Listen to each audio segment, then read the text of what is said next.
The dual A Nightmare on Elm Street projects at Paramount and Warner Bros. Represent an unusual collision of copyright reclamation, studio rivalry, and a pending corporate merger, placing the future of Freddy Krueger in an unprecedented rights split. In July 2026, Paramount Pictures announced it had secured the U.S. rights to adapt Wes Craven's original 1984 screenplay for A Nightmare on Elm Street. The project is being developed under the studio's new genre label, Paramount Primal, led by producers J.D. Lifshitz and Rafael Margules, known for Barbarian, Weapons, and related titles. Domestic rights were licensed from the Wes Craven estate, which includes Craven's widow Aya LaBunka and son Jonathan Craven. They will produce alongside attorney-producer Mark Tobroff. Lifshitz and Margules will executive produce.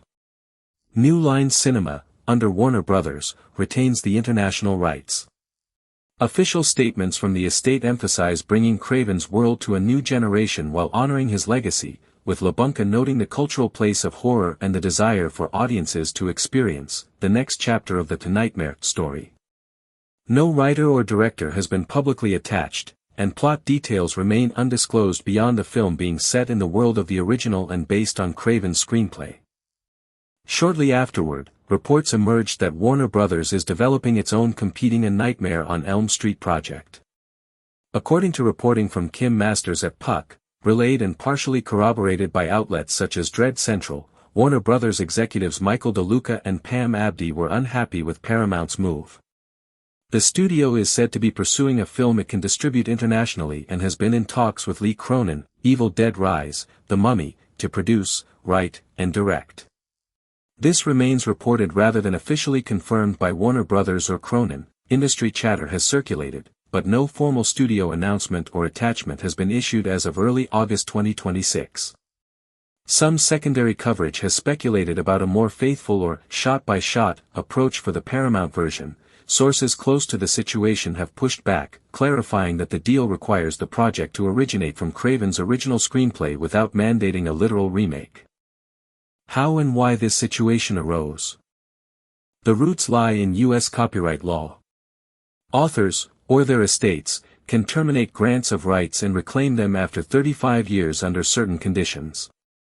The Craven estate, assisted by Tobroff, who previously helped reclaim rights related to the original Friday the 13th screenplay, regained the domestic rights to Craven's 1984 screenplay around 2019.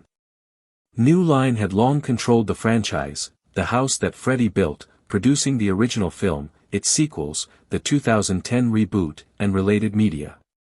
International rights stayed with New Line/Warner Bros., creating a territorial split once the estate licensed the U.S. rights to Paramount.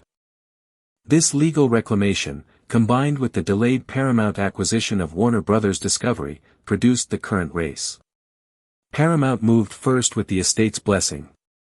Warner Bros., still holding international rights and historically tied to the franchise, is reportedly seeking to advance its own version before any merger closes, potentially complicating or forcing a resolution.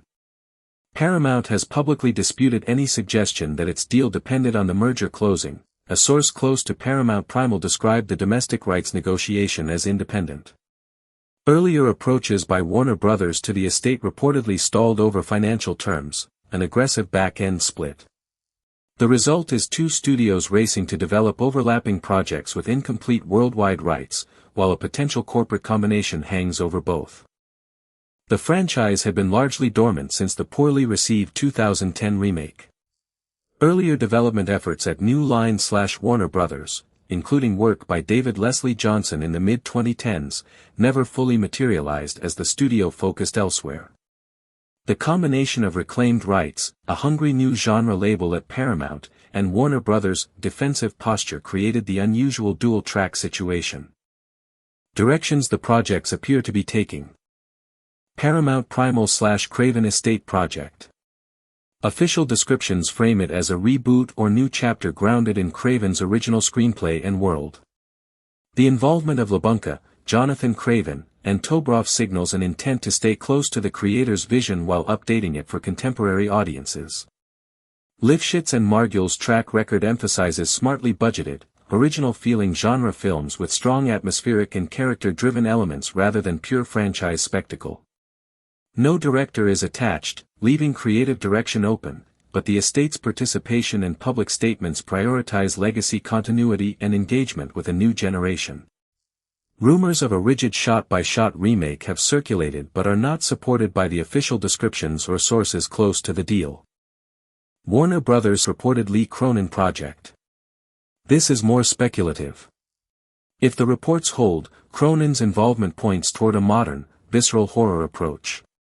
Evil Dead Rise demonstrated his ability to deliver intense, contained, effects-driven horror with strong practical and digital work and a contemporary edge. The project would be positioned for international distribution under Warner Brothers/New Line's existing rights. Details on story, tone, or whether it would reboot, sequel, or reimagine remain unavailable because the project itself is still at the reported, in talks, stage. Strengths and weaknesses of these directions. Paramount/estate direction, strengths. Legitimacy and goodwill from the Craven family's direct involvement carry significant weight with fans and critics who value authorial intent. Starting from the original screenplay provides a clear creative foundation and legal clarity for the U.S. market. Lifshitz and Margulies' reputation for efficient, high-concept genre filmmaking aligns with the lower to mid-budget model that has revived many horror properties successfully. A thoughtful update that respects the dream logic, parental guilt, and suburban nightmare themes of the 1984 film could reconnect with both nostalgia and new viewers. Estate participation reduces the risk of a purely commercial cash-in. Paramount/estate direction, weaknesses. Without a director or detailed creative blueprint yet announced, the project risks appearing reactive or undefined. The territorial rights split means international distribution depends on cooperation or a completed merger. Failure of the merger could leave the film without a clear overseas path. Reliance on the original screenplay could constrain innovation if interpreted too narrowly, and the shadow of the 2010 remake's mixed reception creates higher expectations for differentiation. Smart budgeting is an asset but can also limit spectacle if the franchise's dream sequences demand ambitious effects. Warner Brothers' Cronin direction, strengths, as reported. Cronin brings proven modern horror credibility and a visceral style that could re-energize Freddy for contemporary audiences accustomed to intense, grounded scares. Warner Brothers/New Line's long institutional knowledge of the franchise and existing international rights provide infrastructure and distribution certainty abroad. Moving quickly could allow the studio to claim the first new entry and shape public perception. A Cronin-led film might lean into practical effects, practical locations, and psychological intensity in ways that feel fresh. Warner Brothers' Cronin direction, weaknesses, as reported. The project currently lacks official confirmation and estate blessing, which undercuts perceived legitimacy compared with the Paramount version. Developing a film solely for international territories is commercially awkward and could limit ambition or marketing. Racing primarily as a competitive response risks a rushed or defensive creative process rather than a passion-driven one.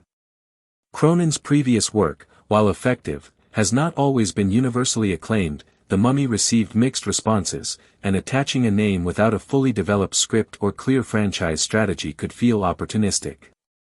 If the merger proceeds, one project may simply absorb or cancel the other, rendering the race moot.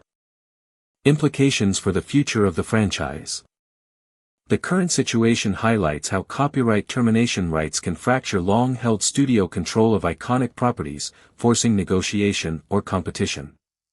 In the short term it creates uncertainty, dual development risks audience confusion, diluted marketing, and the possibility that only one film, or neither, reaches theaters if the merger resolves the conflict or rights negotiations stall.